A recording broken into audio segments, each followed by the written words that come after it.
Hello, everybody. Charlie Jewett here with the High Conflict Co-Parenting Podcast. And of course, as always, I've got Brook Olson here to teach and share his wisdom. Brook, we're going to do episode 66, which you've entitled Parenting 101. In parentheses, we have just, showing up, which I like it already. That's when you know you have a good title, when I'm excited just by reading the title. Yeah, parenting, showing up. That's really what it is all about. Parenting is showing up, being present, and hanging out. And when we can do that, our kids get to know that we're there, we're hanging out with them, we're showing up for them, and that's probably half the battle.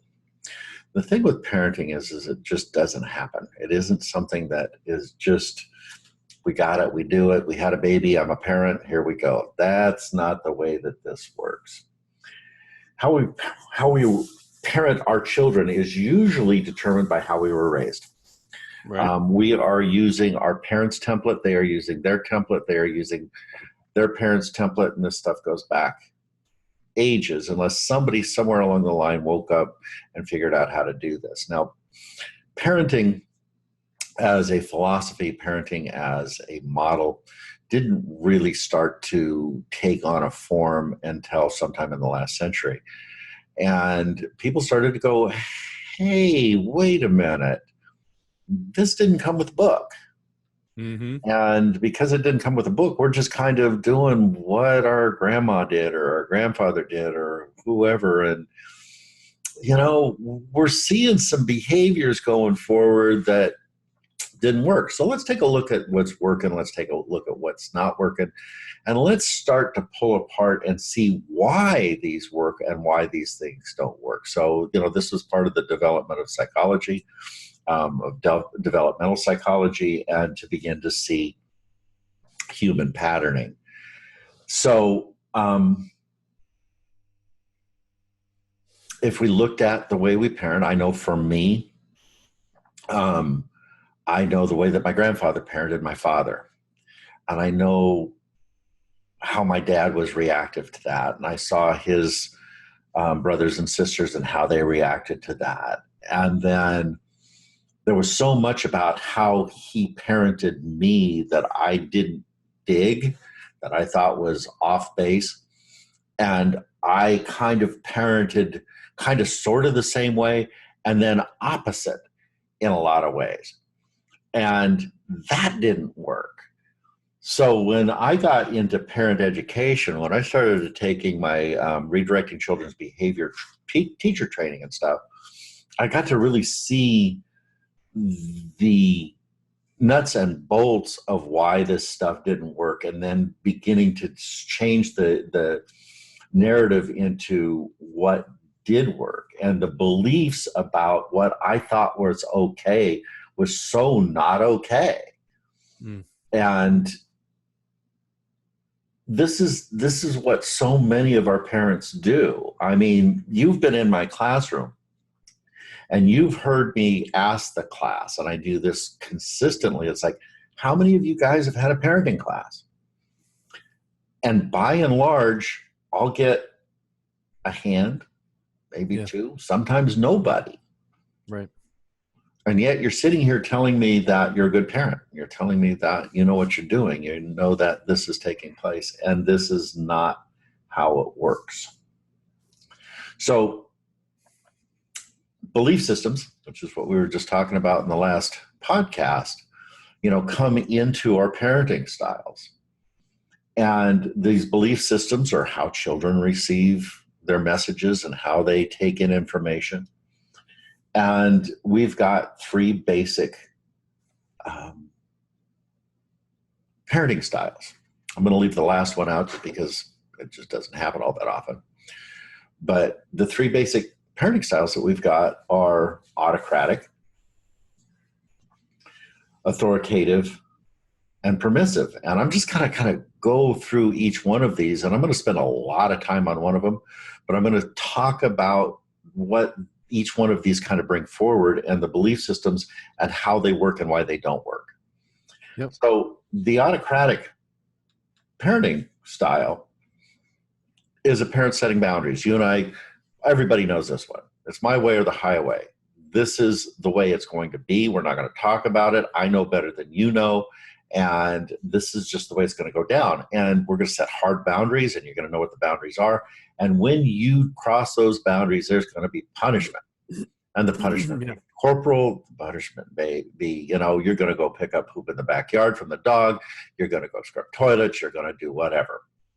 And it creates a lot of fear in the children for the abusive behavior that comes out of the punishment. And they will become responsive to it until they don't.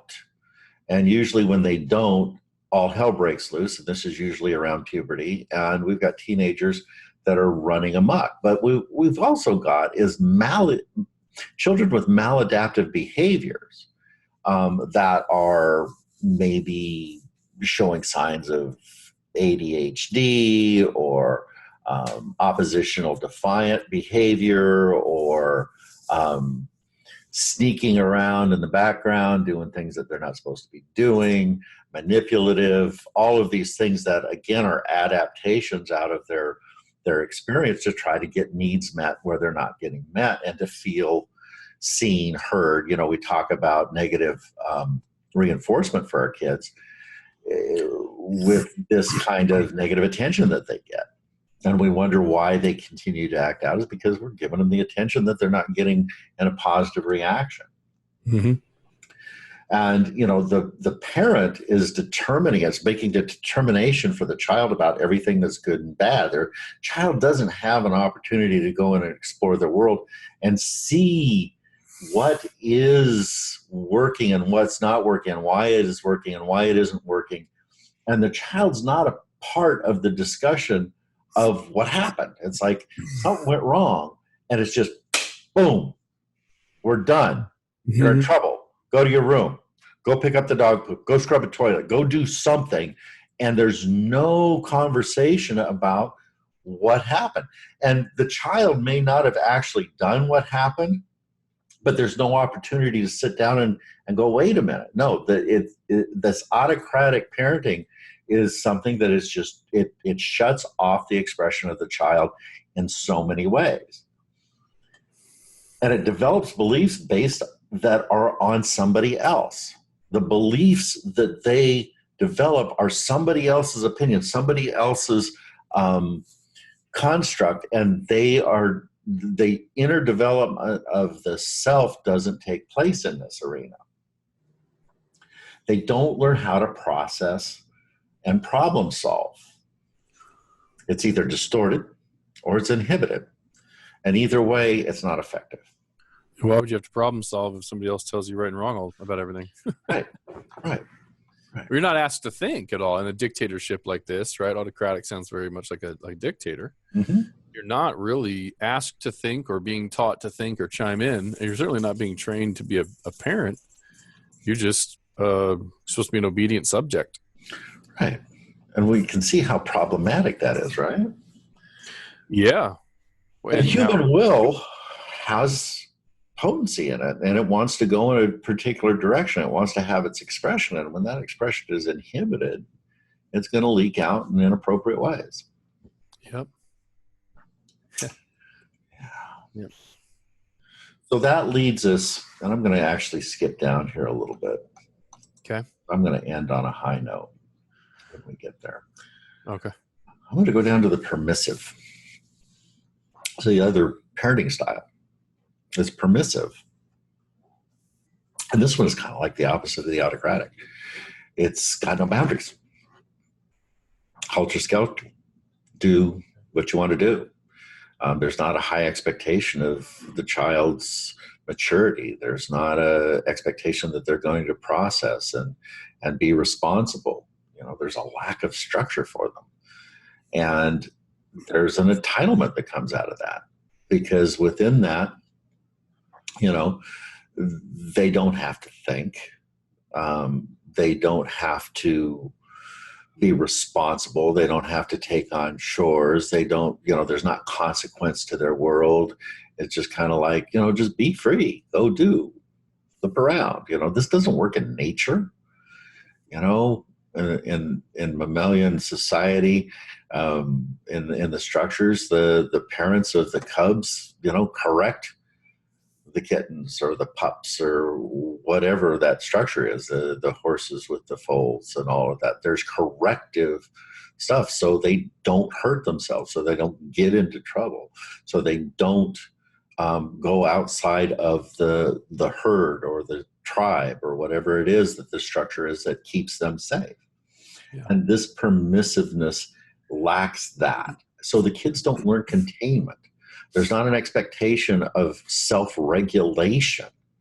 And they say what they want to say, they do what they want to do, and there's no real conformity or structure to being a part of that tribe. It's like, no, I'm going to do what I want to do. And, you can't stop me. There's nothing that says that I have to do that. So there's a lack of respect for authority.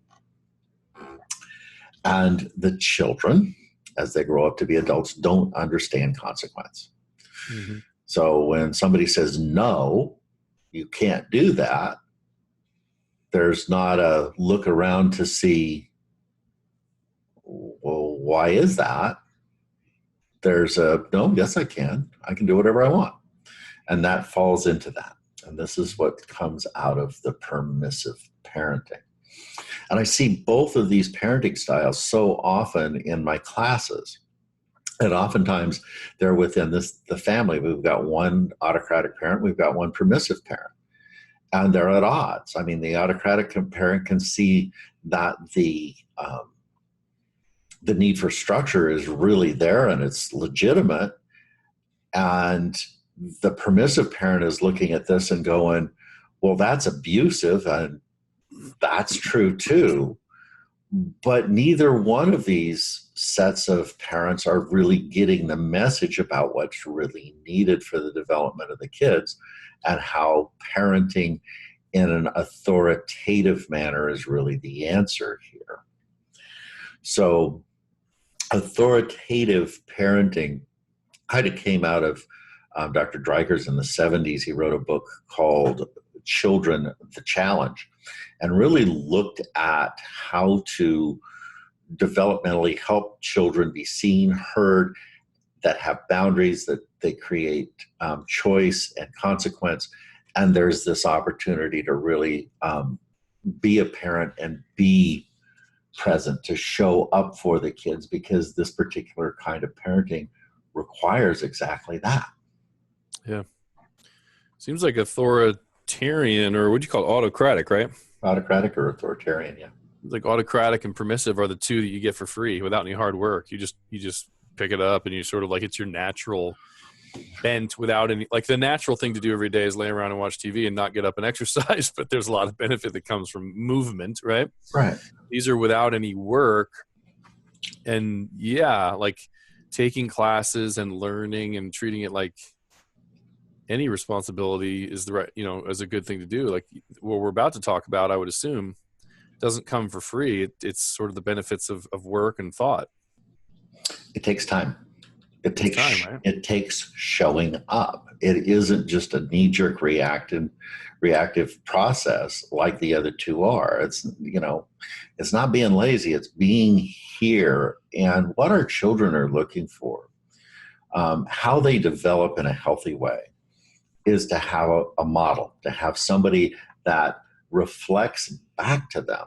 How we develop children with narcissistic tendencies is that they don't get seen, they don't get heard, they don't get acknowledged, and they don't have a sense of self in the process. So when we are there and we are in this authoritative, boundary creative, expressive relationship with our kids, they're seeing themselves. Because we're reflecting back to them what they're doing. We're reflecting back to them in a positive way who they are and what they are doing. And when things go awry, we're in conversation with them. We're not in shame of them. We're like, wow, man, what happened here? So we create a totally different piece that allows them to grow a sense of self, where they have self-respect, where they have self-regulation, where they have the ability to have some sense of empathy for others. And it happens through boundaries. I mean, this idea that boundaries are the basis, the foundation for every healthy relationship that we have is important. And we develop these boundaries with our kids as a way of safety. We're teaching them what is healthy for them and what's not healthy for them. You know, boundary, don't touch that hot stove because it's going to burn you. And then they hit the hot stove and there's a natural consequence that happens. They get burned, right? Yep. And the next time they go to the stove, it's like, no, there's a boundary there. I'm going to get burned. And they get that registered into their system. Then there's consequences to other behaviors that have logical consequences to them. And we want to be able to help them understand what the logical consequences are there as well. So, you know, logical consequences are, you didn't do your homework and you've got to get this done because that's the rule of the house. So until your homework's done, the playtime's off. You're not going to be able to, go out with your friends, but as soon as your homework's done, you can go. So there's that logical piece, that one to the other. Another logical consequence for a parent might look something like you didn't get that big project that's due on Monday done, and you need all sorts of products and stuff to create that project. So I'm going to help you go get those, but I had plans this weekend, and you're taking me away from those plans to help you get this done. So once this is done, you're going to help me complete my projects. So there's this relationship to what the boundary that was broken to what actually the consequence is. And these are things that create for the child choice. Yep. No, I'm not making the choice for you. You're making the choice.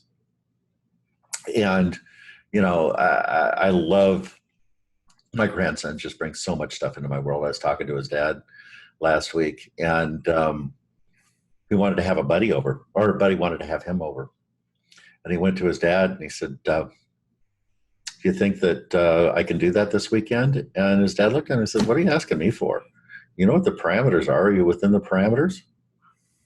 No. Then you already know your answer. Why are you asking me? Oh. Get the parameters up to date and then come back and tell me what you're doing.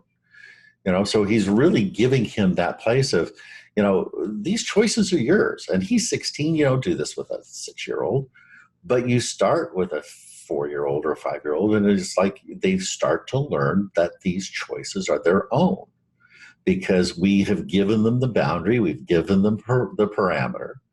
And what a wonderful world to be in choice, right?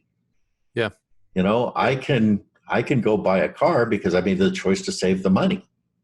Wow, that was my choice. I can't buy a car because I didn't save any money. Right. Right.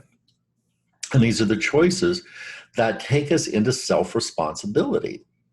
And isn't, you know, what we're talking about in these high conflict classes all the time in these podcasts about self-responsibility?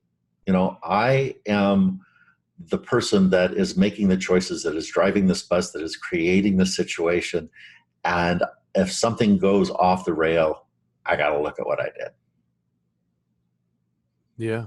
And these are the places where this authoritative parenting puts this into the child at an early age.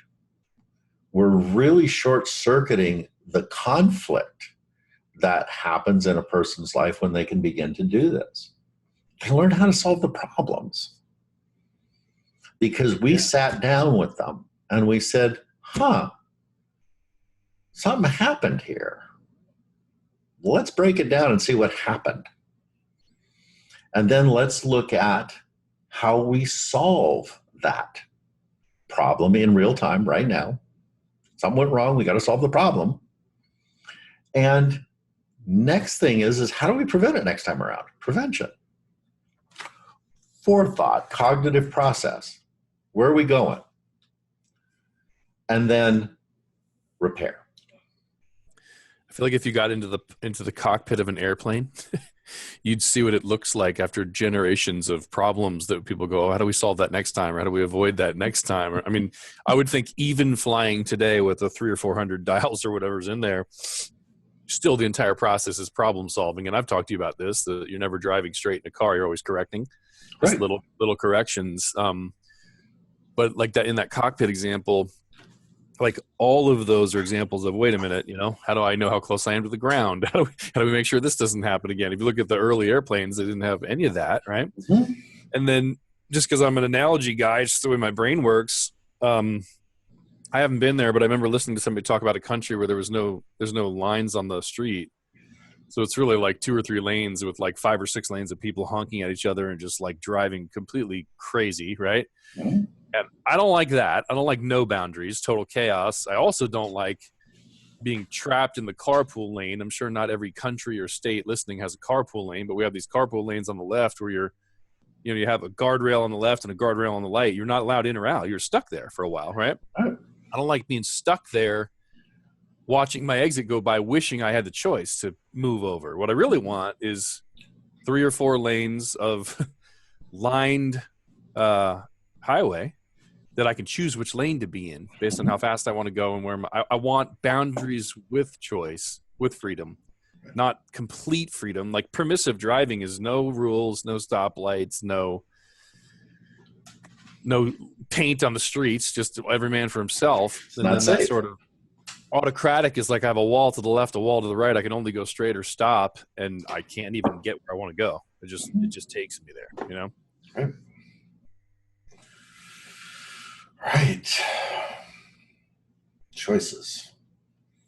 And learning how to function within those choices. What are the choices that I want? Because, back to your analogy, I had a choice to get into that lane.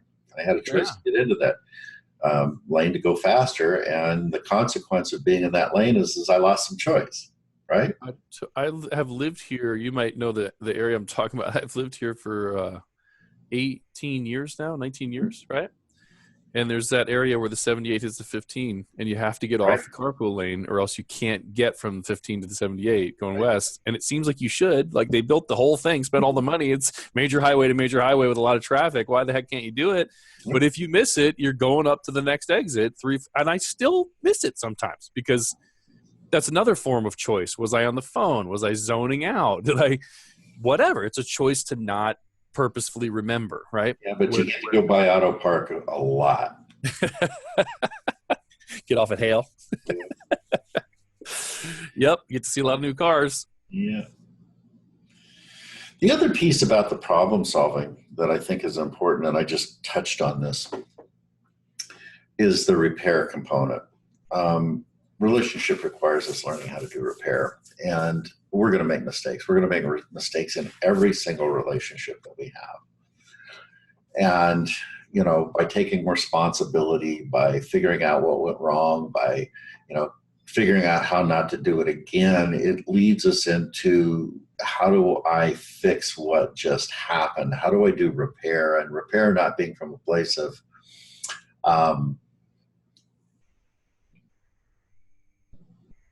I just have to fix this, but a repair in a place of really looking deeply into the harm that was done in the relationship. Not just seeing it as something that I lost, but seeing it as something that I damaged. And being able to sit down and take the responsibility and work through that. Because if we can't do that, we can't maintain any relationship that we've got. And we can't move forward with any relationship that we've done damage to without having it be an anchor in the relationship. And I think I've talked about this with my grandson again. He's in the field with me today, but I'm going to bring it forward. There's a place where we spend a lot of time talking about repair. And I've seen it in him. I mean, the boy struggles in some areas, bless his heart. but he's got these components where he can sit down and really feel what he has created, and he'll go back and he'll do repair with it. And it's not just a simple I'm sorry. It's like, wow, what can I do here to really go in and fix this in a way that we can reestablish trust, because that's usually what has been breached in this, right? Right. Yep. So a part of that, is this ability to reflect, self-reflection, effect on other, and creation of the empathetic response. That's brain development. And when we're talking about people that have developed personality disorders along the way, that's a part of the brain that didn't develop. Those are the mirror neurons in the prefrontal cortex parts of the brain that didn't get fired. These neural pathways have to be created. They don't just happen.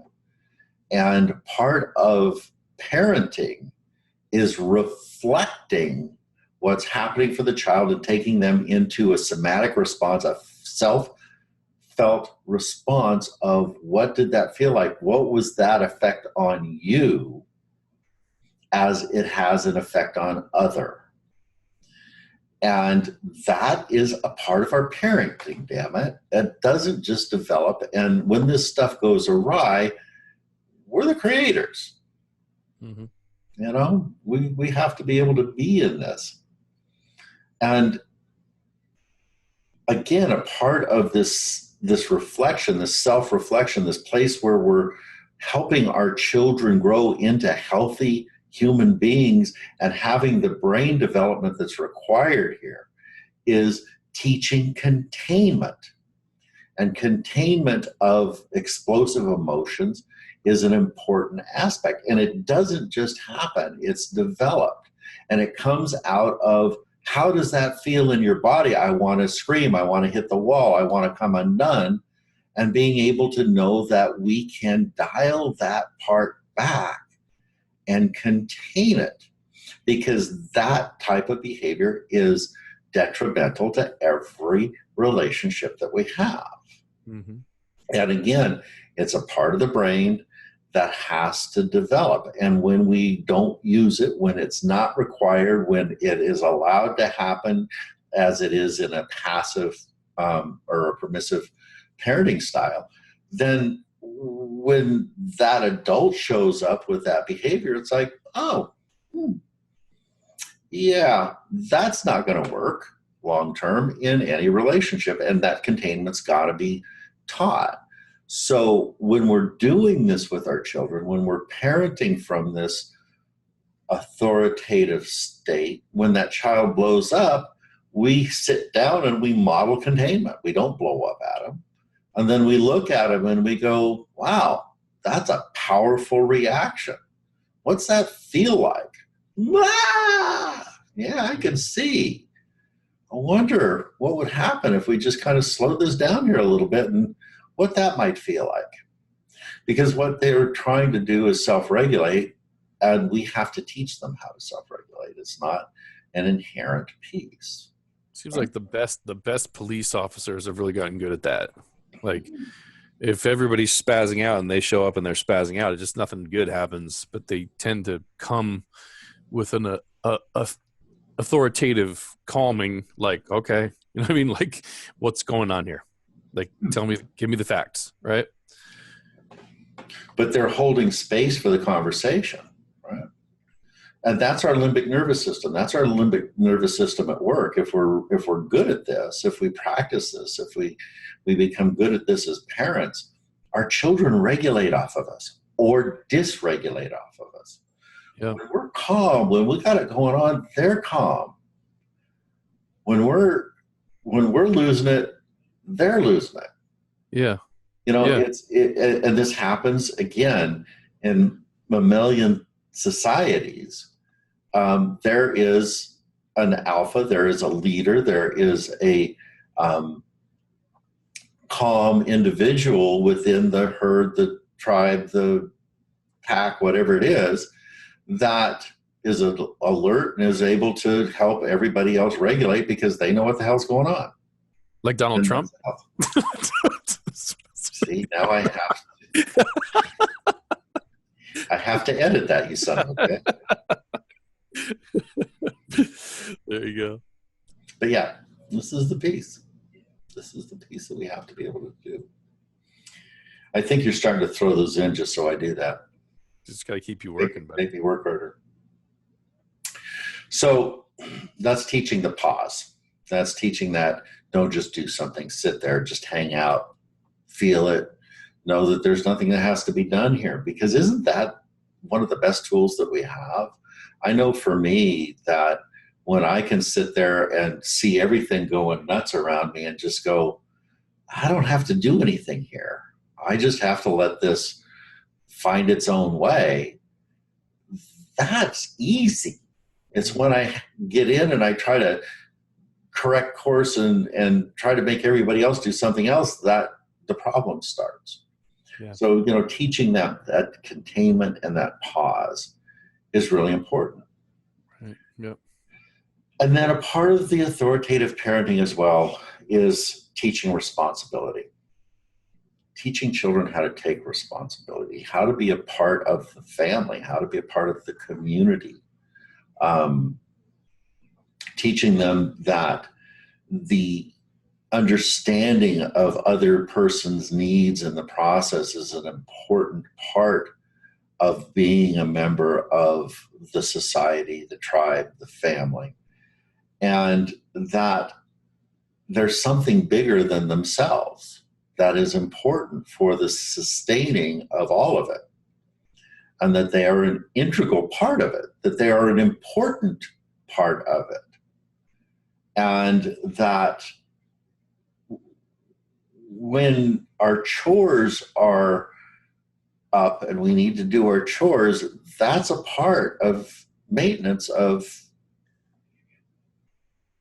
the societal piece that we're in, whether it's a family or society at large. Right. Yep.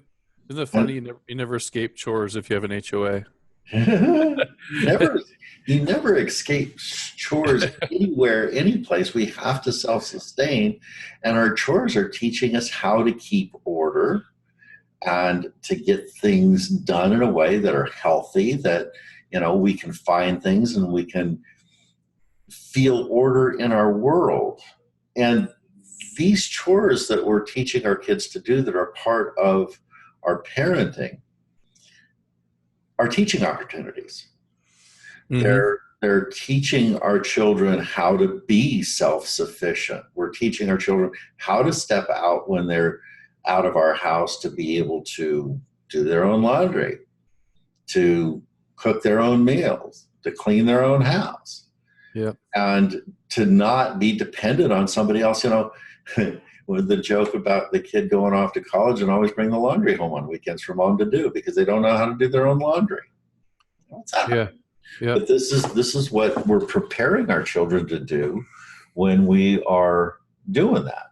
And if we're doing it right as parents, and this is the fun part, is we're not just telling them to go do it. When they're young, we're doing it with them.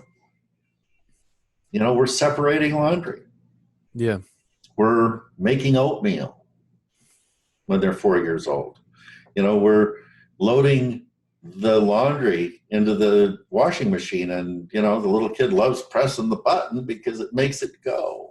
Yeah. And we're sitting there having fun with it. And that's the way it's supposed to happen. We're spending time together. They're getting praised. They're getting encouraged. And they're developing a positive self-image.